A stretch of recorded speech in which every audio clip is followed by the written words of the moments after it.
그래서 끊어도 저기 뭐야 좋다고 할 때까지는 여러분이 그냥 끊으면 안 된다 이렇게 얘기했죠 아까. 네. 응급 처치를 실시하라. 처치의 상황을 판단하라. 그때 대상자를 살펴봐라. 그 다음에 응급 처치를 실시하라. 만일 대상자가 대답 또는 무언가 말을 한다면 호흡과 맥박을 확인해라. 선생님 호흡은 몇 번이라고 했죠 이번에? 호흡. 사람이 호흡 뛰는 게 몇 번이에요? 쉬어봐야 돼?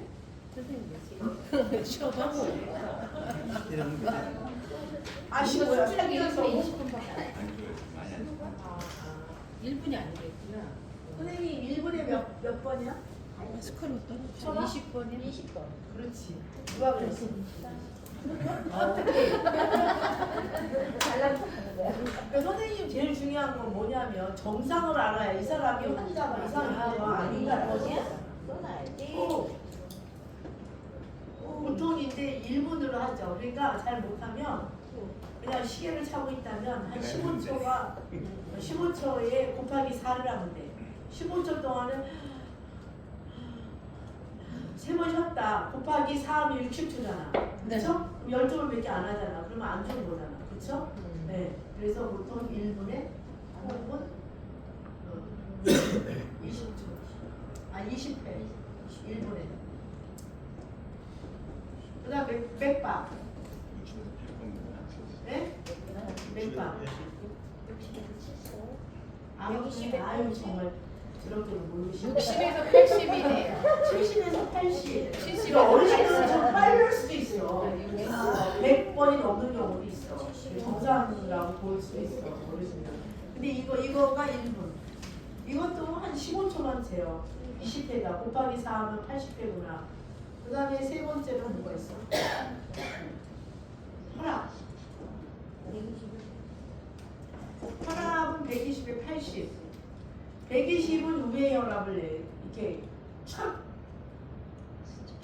이렇게 선생님이 그 펌프질 할 때 촥 올라오는 양, 피의 양 온몸에 보내는 거지. 그게 수축기 혈압이지.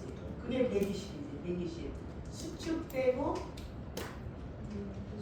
수축기 혈압 이완이지.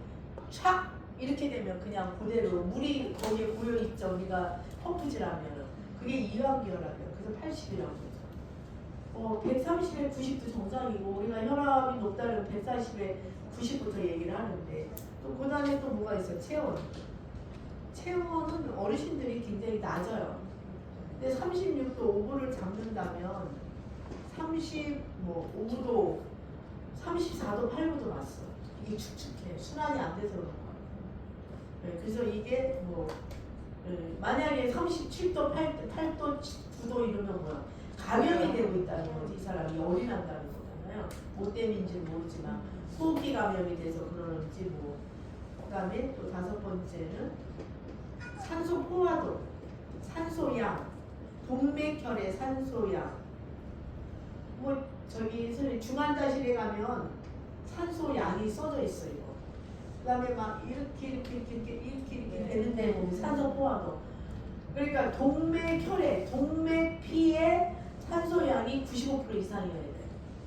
근데 그게 점점 낮아지고 있다고. 죽으려고 낮아지는 거지. 그래서 산소를 뽑거나 인공호흡기를 부착하는 거지.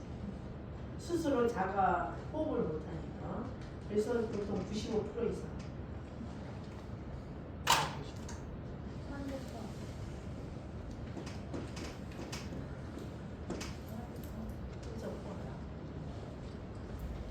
저기 대표는 또 저기 70kg 소리 다 하고 준비해. 응급처래 지금.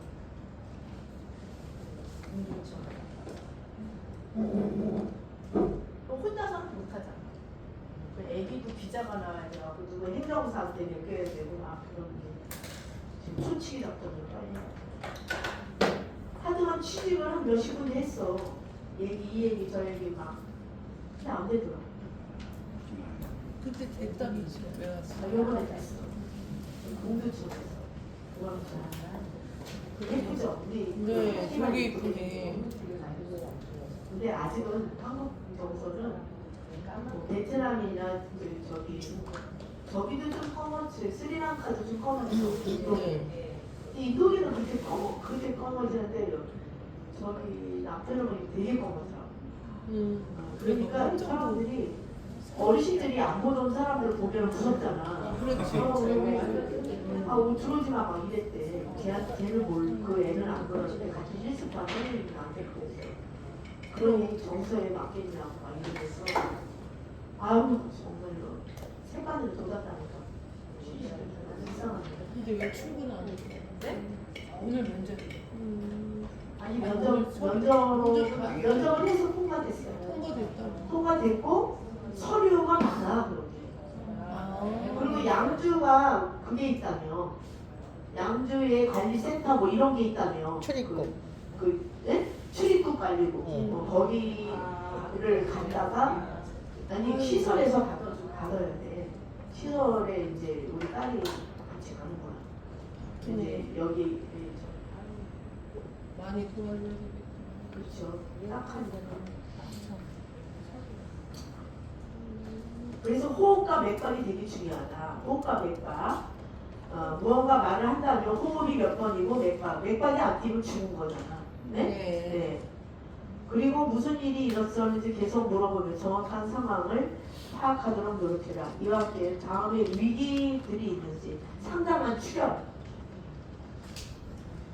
지금 막 다리가 풀어졌는데 상담한 출혈.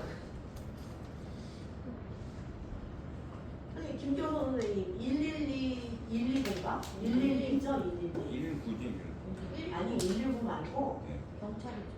저기 112라고 그러는데 아니 저기 그 범죄신고 통영에 욕지도라고 놀러를 갔대. 욕지도. 간호조무사 그 팀들이 12명이. 근데 그 언니가 나이가 지금 한 75쯤 되셨거든요. 근데 같이 간 걔네 그룹이 있는데 내가 아는 사람인데 다 그룹이 간호조무사 선생님들이니까 갔는데 그 욕지도 뭐 그 건너 욕지도인가 거기에 사랑도 성이 있나 봐. 나도 갔었는데 생각이 안 나네. 그러는데 거기를 걸어 올라가야 되는데 이 사람은 안 데려가려고 했나 봐. 언니는 다음에 오시오 이랬대. 아니 거기 앉아 기다리라고 했대. 언제 올라가냐고. 아 짜증나지. 늙었다고 그렇게 소리를 해. 그러니까 이 사람이 걔네들이 올라가는데 뒤로 따라가다가 다리가 금방 찔렀지. 연세가. 그분은 또 문제가 뭐냐면 공부실이라고 아세요? 병원에 가면 공부실이 있어. 그거는 이제 그 대부분 뭐 하는 데냐면 기구를 소독하는 데야. 거기에서만 일을 해. 용인 서울병원에서. 그러니 햇볕을 받겠어? 안 써준다고 그런 거를 갖다 어떻게 백을 써갖고 들어갔는데 아 얘는 되게 잘해. 어릴 때부터 많이 했어 그거는. 근데 이렇게 꺾여지는데 이 다리가 꺾여졌대. 단지 걔네들 10분 내내 자기는 5분 있다 갈 때 그냥 따라갔대. 꺾여지는데 이렇게 다리가 이렇게 꺾여지면 거기서 피가 막 나오네. 그래갖고 자기가 전화를 했대 누구한테 이거 저기 꺼지가 없어갖고 수건을 해갖고 쪘냈대. 야 대단. 자기가 두려움도 있어서 저기 피가 막 나오는데 이렇게 꺾어졌는데 여기가 피가 나왔나 혈관이.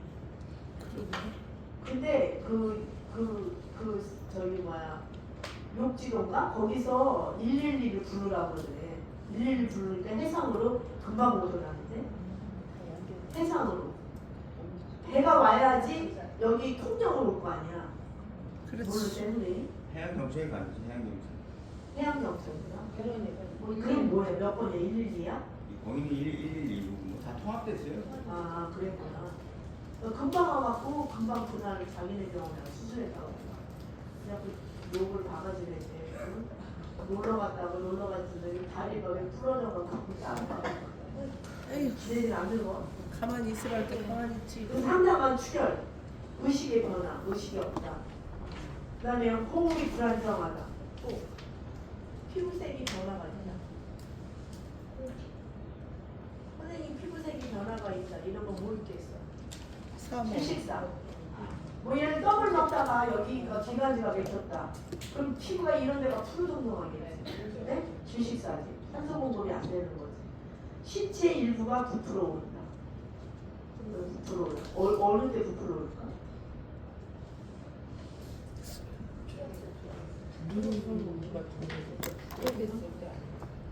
대부분 화상 많이 입으면 부풀어 올라요. 화상. 그러니까 또 부러졌을 때도 부풀어 오를 수 있어. 이런 데가 부러졌다 부풀어 올라. 그럼 여기 있던 장식을 빨리 빼야 돼.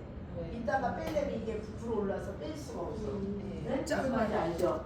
네. 그러니까 그런 거를 여러분이 아셔야 돼요. 시간 통증 너무 아파. 이상 징후가 하나 이상 관찰되면 전문적인 치료가 필요하다고 판단해라.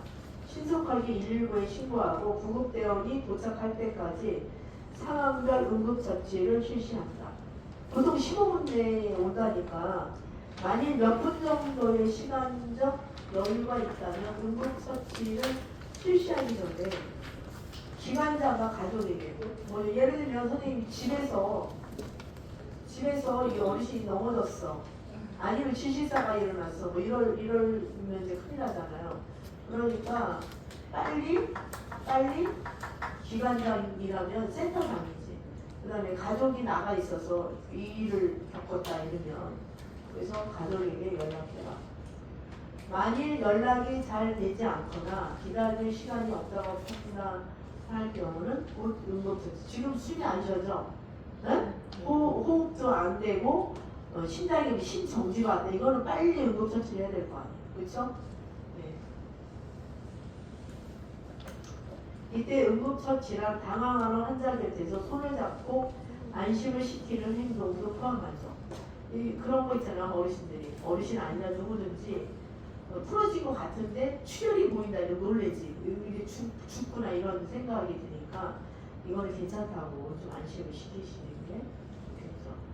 침착하고 자신감 있는 태도로 제가 어떻게 도움을 드리면 좋을까요? 라고 질문한다. 이는 환자를 안심시키면서도 상황에 따른 적절한 대처 방법을 찾는 데 도움이 된다. 항상 첫째는 안심해요. 그 인지가 있다는 건. 그래서 가족 또는 기관장에게 보고해라. 이런 거죠. 만일 묻는 말에 대상자가 명료하게 대답하고 호흡이나 맥박이 정상이다. 뚜렷한 위기 징후가 관찰되지 않는다면 119 일이 얼마나 많아요. 막 거짓말도 막 119 신고하고 막 그러잖아요. 이거 신고할 필요 없다 이거지. 낙상, 화상, 멸상 등의 경미한 사고로 발단된다면 가족 또는 기관장에게 보고하는 것만으로도 경미하면, 그쵸? 약하다면 충분하다. 기관의 방침에 따라 가족에게 연락은 기관장이 연락할 수 있다. 이거는 뭐냐면 선생님이 연락하는 것보다 센터장이 가족에게 연락해라 이런 거죠. 상황이 종료되었다면 사무실에 들어와서 위기 상황에 대한 기록 문서를 작성해라. 장기 요양 기간에 따라 요양보호 기록의 명칭이 조금씩 다르지만 상태 기록지, 이 사람의 지금 상태 이거 배우셨죠? 네. 그래서 4가지 있다. 그래서 여러분이 해야 되는 게 뭐가 있어요? 장기 요양 제공 기록지를 써야 되고 선생님이 하는 건 그 다음에 상태 기록지, 또 그 다음에 사고 보고서, 그 다음에 인수인계서 이거 할 수 있어야 돼요. 그래서 여기서는 상태 기록지나 사고 보고서를 작성한다. 그래서 사고 보고서는 누가 언제 어디서 무엇을 어떻게 왜 뭐 이렇게 쓰게 돼 있죠. 예를 들어 심금 경색증이 발생했던 것 같다라고 기록하면 안 되지.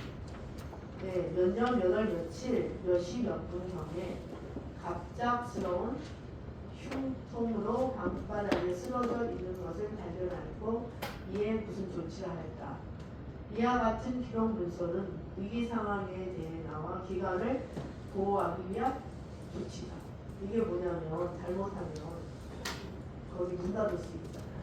위기 상황. 이거 그리고 잘 써야 되는 것도 있지만 기록은 그래서 선생님이 기록에서 보고는 뭐뭐 있다고 그랬어요?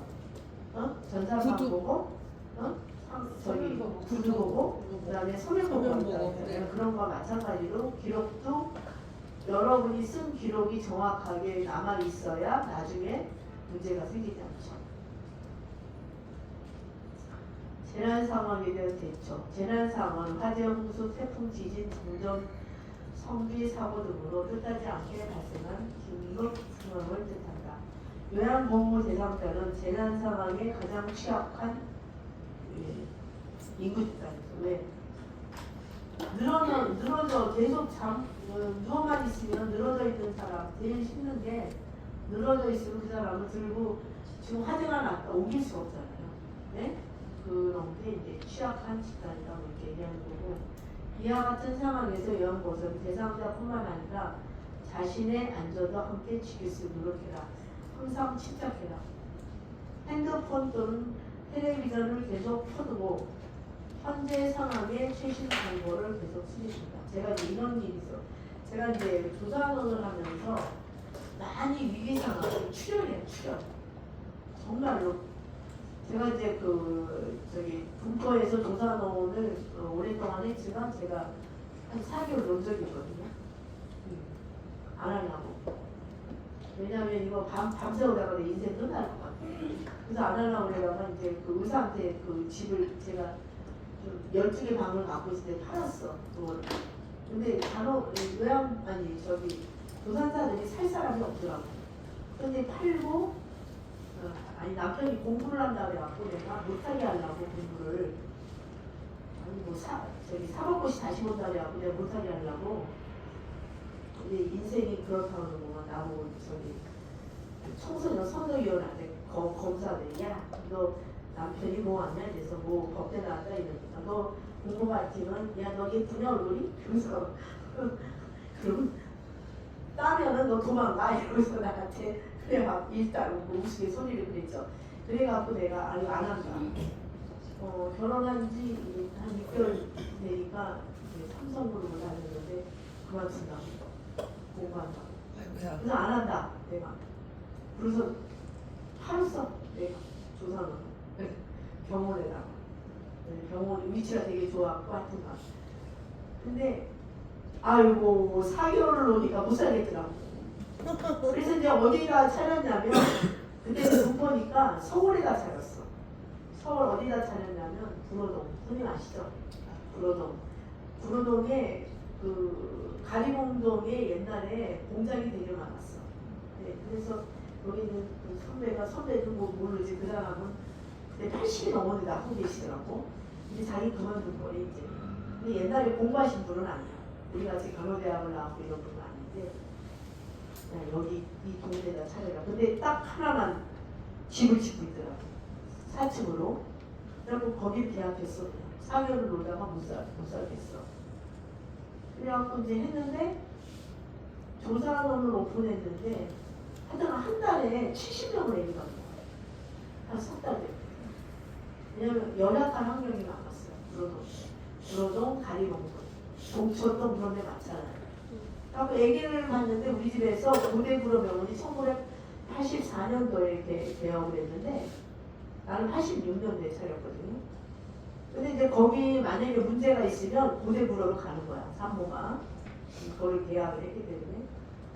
근데 산모가 왔는데 보따리를 들고 들어와. 산모가 이불 보따리. 그래서 내가 아니 이불을 왜 갖고 오냐 그러니까 여기가 추울 것 같아서 여기 이불도 천지로 많은데 어디다 두고 이불을 갖고 오냐 내가.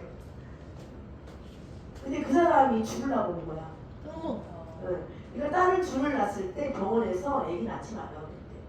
그거를 이완성 출혈이라고 그래. 출혈이 안 멈춰지는 사람이야.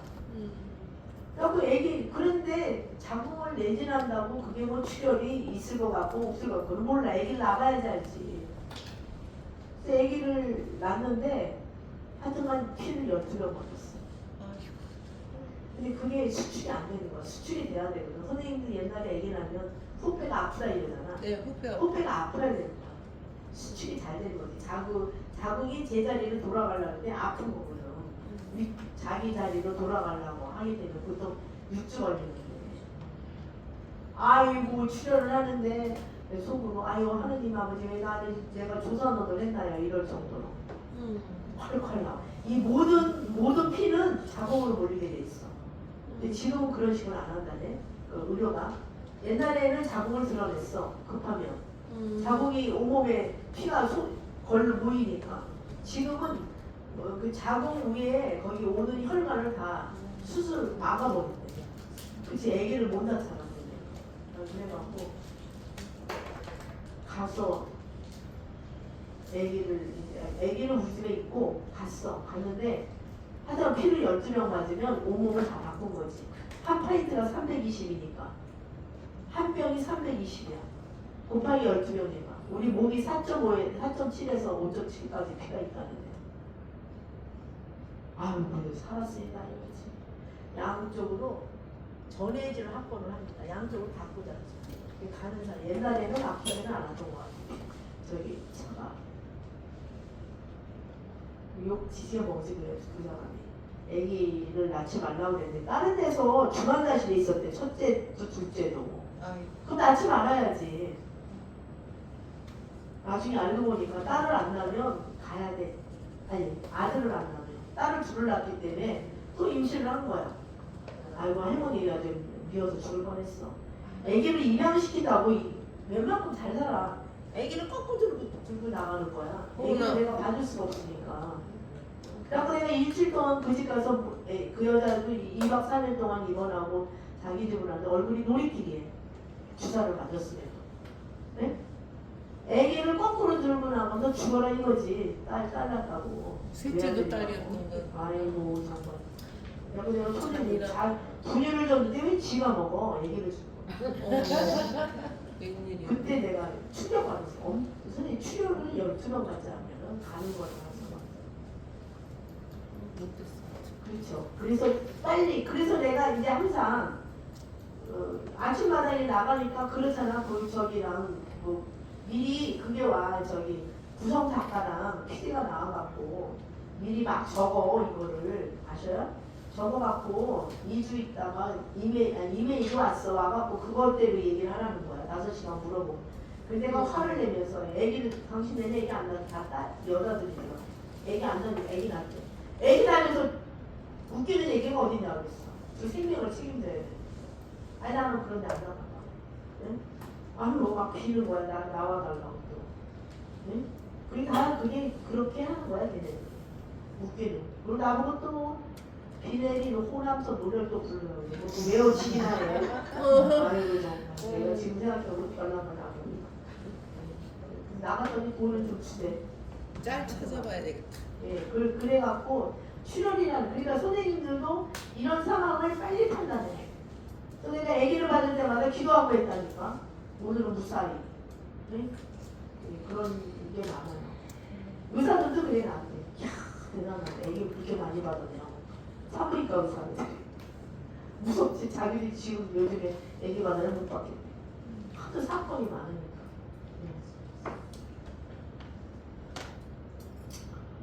그래서 만일 예측된 보도를 통해 대처할 시간이 있다면 신속하게 안전한 장소를 대피해라. 화재, 평소에 이게 시험에 나옵니다. 화재 발생 시 전화 요령과 대처 방법을 숙지하고 깊게 생각하고 있어야 된다. 소화기가 비치된 장소를 알아두고 사용 방법을 익혀준다. 음식을 조리하는 중에 주방을 떠나지 않 이게 시험에 많이 나오지. 어르신하고 음식을 하다가 주방을 떠나면 안 되지. 그 다음에 난력 없이 불을 붙이는 이게 시험에 여러 번 나왔어요. 붓는 물건이나 세탁물을 가까이 두지 않는 등의 예방 수칙을 준수한다. 화재가 발생할 경우 눈에 연기가 보인다. 따가워진다. 또 코에 가까이 안 해도 만약에 우리 그 시설에서 불이 나서 연기가 있다면 따가워지잖아요. 코에 무엇인가 하는 냄새가 난다. 귀에 사람들의 아우성이나 비상벨 소리가 난다. 촉감, 무언가 열감이 느껴진다. 그쵸? 열감. 만약에 문을 닫았는데 저쪽에서 불이 나오고 있을 때 여기는 그 문고리를 잡았는데 너무 뜨거운 게 만들어질 수도 있잖아요. 그런 거. 신속하게 상황을 인지하도록. 만일 실내에서 화재가 발생, 불이야라고 소리치고 비상벨을 눌러 주변에 이 사실을 알린다. 그리고 불을 끌 것인지 대피할 것인지. 선생님이 지금 불을 끌 상황이 안 되잖아. 빨리 대피해야겠지. 어르신을 모시고. 불길이 천장까지 닿지 않는 불이 나면 소화기나 물 양동이, 가벼운 작은 불이라면 저기 있잖아요. 소화기로 그래서 만약에 이걸로 하지 못한다 할 정도의 그 다급함은 우리가 빨리 대비를 해야겠죠. 반드시 엘리베이터는 작동이 안 되게 불났어요. 계단으로 이동해라. 이동 시 뜨거운 연기는 천장으로 올라가잖아. 그 다음에 최대한 자세를 낮추면서. 이건 시험에 많이 나와요. 왜냐하면 연기는 위에서 내려오니까 밑에까지는 아직 연기가 안 왔다는 질식사가 될 수 있거든요. 기관지로. 연기나 어둠으로 시야가 확보되지 않는다면 이것도 시험에 많이 나와요. 연기나 어둠으로 시야가 확보되지 않는다면 한 손으로 벽을 짚으면서 이동합니다. 두 손을 이리 갔다 저리 갔다 그러면 어디로 나가는지 모르잖아. 만일 아래층으로 대피할 수 없을 경우 옥상으로도 이동할 수 있다는 거죠. 예. 옥상으로 이동해. 그래서 항상 여러분이 빌라나 뭐 이런 데 살면 옥상에 문이 열려있나 한번 보셔야 돼요. 그 집을 만약에 방문해서 계속 이 어르신을 모신다면, 예. 그래서 이때 옥상 출입문은 항상 열려있어야 됩니다. 그래서 이게 시험에 많이 나오죠. 이게 지금 그림이 안전핀을 뽑는다. 안전핀을 뽑는다. 노즐을 닫고 불 쪽을 향한다. 손잡이를 움켜쥔다. 분말을 고르서네. 이거는 실내에서 하는 그쵸? 작은 불이었을 때 이거 시험에 나온다. 이게 순서가 나와요. 그림도 나오고. 시혜와 태풍. 평소에 유사시 대피 경로와 본인의 역할을 숙지하고 있어요. 일기예보를 통해 풍수의 경보를 듣게 된다. 우리 오늘 뭐 바람이 강풍이 봅니다. 또 아니면 그런 거 많이 풍수가 옵니다. 그래서 일기예보를 통해 풍수의 경보를 듣게 된다. 상수의 오염에 대해 욕조에 물을 받아나가는 일. 만일 대비를 하여 응급약, 손전등, 비상식량, 휴대전화, 충전기 등을 챙겨줘라. 응급약, 손전등, 비상식량, 휴대전화, 충전기. 선생님, 요즘에는 이제 핸드폰에 이렇게 키면은 우리가 손전등 이용할 수 있죠. 네. 근데 내가 옛날에 외국에 빠이라는 데를, 태국에 빠이라는 데가 좀 약간 마약을 많이 먹는 것 같아요. 그때 거기 갔는데. 근데 이제 거기 경비행기를 타고 빠이에서 내려갔고, 내가 7시쯤 된다, 저녁. 7시쯤 돼갖고, 집을 정하고, 나와서 밥 먹으려고 하는데 둘이 나가는 거야. 근데 내가 집을 한 번에 정했는데 어딘지 모르겠어. 뻔뻔해서. 이거 뭐야, 이거 불이. 외국은 좀 열악한 환경은 전기가 없어. 아직까지도. 네?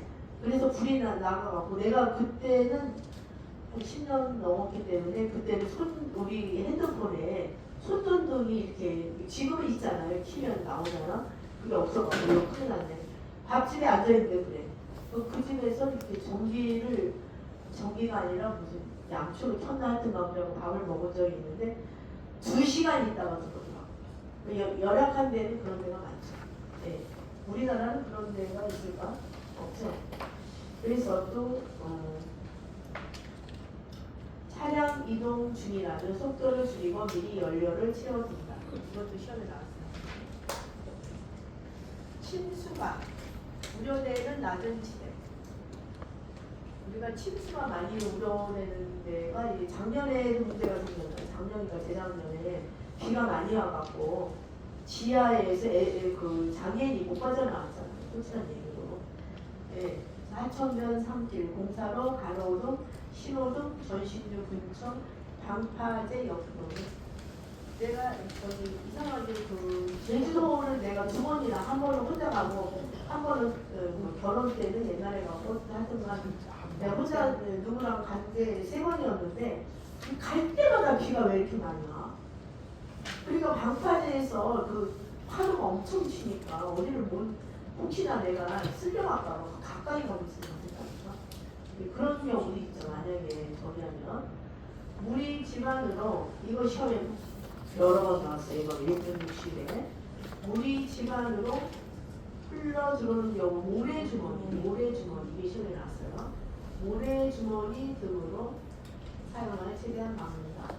2차적인 사고를 예방 위해 전기 차단비를 내리고 전기 차단비, 가스 밸브를 잠그고 이것도 시험에 나왔습니다. 가스와 전기는 기술자의 안전 조치가 끝난 후 사용돼요. 이것도 시험에 나왔어요. 홍수로 밀려온 물은 오염될 가능성이 높다. 저때 얘기했죠. 제가 안양에서 이 78년도에 수해 났을 때 그 경기도에서 많이 온 제가 그 이동차 건강을 위해서 그때는 78년도라 그래서 왔을 때 그 사람들의 대부분이 피부 질환이었어요. 왜냐하면 씻지 않은 거지. 수해 났을 때 오목을 씻지 않으니까 오염된 물에 의해서 피부과 약을 많이 지어버려요. 그래서 만일 몸이 물에 젖은 비누를 이용하여 깨끗이 씻는다. 이런 거죠. 지진. 지진으로 집이 흔들리기 시작하면 탁자 아래로 들어가 몸을 보호하고 이건 시험에 많이 나오죠. 탁자 아래로. 네, 왜냐면 머리 맞을까 봐. 머리에 뭐가 떨어질까 봐. 이거 시험에 많이 나온다. 몸을 보호하고 탁자 다리를 꼭 잡아라. 탁자가 없을 경우 머리를 팔로 감싸서 보호하는 자세로 웅크린 채로 대비한다. 창문 근처는 깨지거나 떨어지기 쉬운 곳은 만약에 창문 근처 유리가 떨어져서 나한테 파편이 튀길 수 있잖아요. 그래서 이거는 피한다. 집이 흔들리는 동안에는 대피를 시도해서는 안 되죠. 만약에 집이 흔들리면 넘어져서 내리는 그래서 우리가 대피를 할 때는 운동장에 예를 들면 아무 없는 건물이나 이런 데 가서 있어야 된다 이런 거죠. 그래서 흔들리는 동안에 대피를 시도해서는 안 되고 흔들림이 멈추면 전기와 가스를 차단해라. 문을 열어 출입구를 원래 지금 지진이 일어난다. 내가 빨리 나갈 수 있는 출입구를 문을 열어놓는 게 좋아요. 계단을 이용하여 신속하게 건물 밖으로 이동하고 운동장이나 공원 등 여기는 이제 건물이 없어요. 건물은 어떻게 돼요? 건물이 무너져 내리면 내가 거기에 첨을 칠 수가 있어. 그래서 넓은 공간으로 이동한다. 휴대폰이나 라디오. 그래서 선생님들도 집에서의 문제나 이런 때는 항상 여러분이 요즘에 핸드폰이 다 되지만 기지국이 있어서 핸드폰이 되지만 텔레비보다는 뭐가 필요해요? 라디오 한 15,000원을 사요. 라디오의 안내를 따라 공공 대피장사로 이동하는 거. 그 만약에 백령도 이러면 북한에서 넘어다니면 다 지하철로 끝나잖아요. 정전 및 전기사고, 손전등, 휴대폰을 사용하여 주변을 밝힌다. 가정용 산소 호흡기와 같이 전기에 의존하는 필수 의료 장비가 중단된 경우 왜냐하면 선생님들이 병원에 있으면 한전에서 들어오는 전기도 있어야 되지만 발전소를 하나 마련을 해야 돼요. 왜냐하면 이런 사람들이 산소 공급을 해야 되고 이런 사람이 많기 때문에 그래서 산소용, 가정용 산소호흡기 같은 전기에 의존한 필수 의료 장비가 중단되고 119의 심각 긴급 구성을 준비한다. 만일 전기 쇼크를 입은 사람이 있다면 전기, 전류가 차단될 때까지 접촉해서는 안 되겠죠. 마찬가지로 119에 신고하고 긴급한 상황이 없을 경우 누전 차단기의 이상 유무를 확인하고 정전의 원인을 살펴보죠. 만일 그때 밀양에서 어느 요양병원이 난리가 났었잖아요. 네? 사람 많이 죽었잖아요. 근데 이제 거기서 제일 힘든 게 응급 환자들, 특히 전기를 이용할 뭐 산소 탱크 뭐 이런 게 없으면 이제 문제가 되겠죠. 만일 이상이 발견되면 전기공사체에 선생님 마음대로 하는 게 아니라 수리를 의뢰하고 정전이 복구되면 이게 시험에 나왔습니다. 하나의 콘센트에 여러 개의 전열기구를 연결하지 않는 등 평소에 전기사고 예방에 힘을 써야죠. 한 번은 어느 절에서 전화가 왔어. 거기는 도감동에 있는 절인데 뭐 김치 냉장고가 뭐 20대인가 10몇 개가 있는데 근데 전기가 작동이 안 되더라고요. 근데 모르고 거기 우리는 성당에서 식복사라고 하는데 그런 공양주 부산이라고 그러나 아까는 사람이 모르고 이거를 다시 끼워놓지 않았고 김장이 그냥 쉬어 빠졌대. 나무를 좀 가져와서 사람들 아는 사람이 있어요. 먹으라고 이래갖고 전화 온 적이 있거든요. 즉시해야지. 그게 문제가 돼서 노량진 수산시장에 전기가 나가봐. 걔네 산소 공급까지. 네. 그런 거 똑같이. 그래서 냉장고 안에 냉동식품을 상태를 점검하고 이미 녹아버린 냉동식품은 재냉동하면 안 되겠죠. 네, 그런 얘기입니다. 그 다음에 감염 예방 및 관리. 감염 예방이란 감염성 질병의 전파를 통해 일련의 방법을 뜻한다.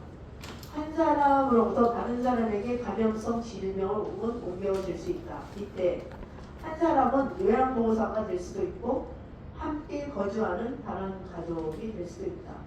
물론 대상자의 감염성 질환이 반대로 요양보호사에게 전파될 수도 있죠.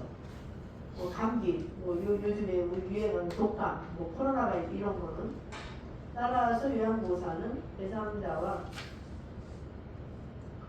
자신의 건강을 지키기 위해 감염 예방을 위한 일반적 원칙들을 줄세라. 이를 위해 감염의 6가지 연결고리를 이해하는 것은 중요하다.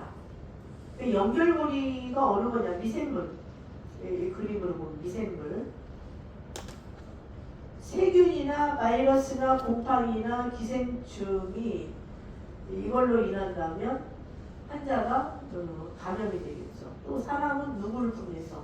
사람이나 동물이나 음식이나 물이나 토양을 통해서. 옛날에 이제 외국의 옛날 시대에 보면 물이라는 것을 끓여 먹는다는 교범교육만 시작했다면 장티푸스나 콜레라가 유행하지 않았을 거라고 봐요. 그리고 예전에 외국에 있는 분들이 많이 들어와서 우리나라에 서양 의학을 갖고 들어오면서 뭐 종교도 갖고 들어왔지만 이런 또 아니면 토양에 대한 문제를 가지고 자기 몸에 안 맞으면 또 설사하고 막 그랬거든요. 그래서 저장소는 사람이나 동물이나 음식, 물, 토양이다. 탈출구. 이 균이 내가 있을 때 기침이나 재채기를 함으로써 또 신체 분비물, 뭐 에이즈 같은 경우에 신체 분비물, 간염 환자, 신체 분비물을 비양 간염은 키싱에도 옮기잖아요. 또 에이즈도 키싱에도 옮기고 관계 접촉을 하거나 뭐 이런 것도 신체 분비물을 통해서 아니면 대변, 노로바이러스 장염 이런 거는 이제 대변을 통해서 요즘에는 뭐 솔직히 노로바이러스 장염 같은 경우에 우리가 퇴비를 쓸 때 우리가 대변 소금 받아갖고 쓰지 않잖아요. 요즘에는 그 흙이 또 다르잖아요. 네, 그래서 이제 그런 속에서도 또 옮겨가는 수 있다. 그래서 기침이나 재채기나 신체 분비, 대변 이런 데 탈출구가 되는 거고 전파 방법은 직접 접촉, 손이나 또 아니면 침구나 드레싱하는 물질에서 또 활성 매개체는 곤충이나 동물 등에서 네, 또 아니면 공기 우리가 비말 감염이잖아요. 그 코로나 바이러스는 그러니까 침입구는 입가 될 수도 있고 코가 될 수도 있고 눈이 될 수도 있고 피부 상처, 비뇨 생식기를 통해서 공개받을 수 있는 거죠. 예. 민감한 대상자, 노인이나 면역력이 없으니까 아기들, 또 면역이 떨어져 있는 사람, 누구나 민감한 대상자가 될 수 있다는 거죠. 이게 감염 예방을 위한 일반적 원칙이다. 미생물, 질병을 일으키는 세균, 바이러스, 곰팡이, 기생충 등을 뜻한다. 여기까지.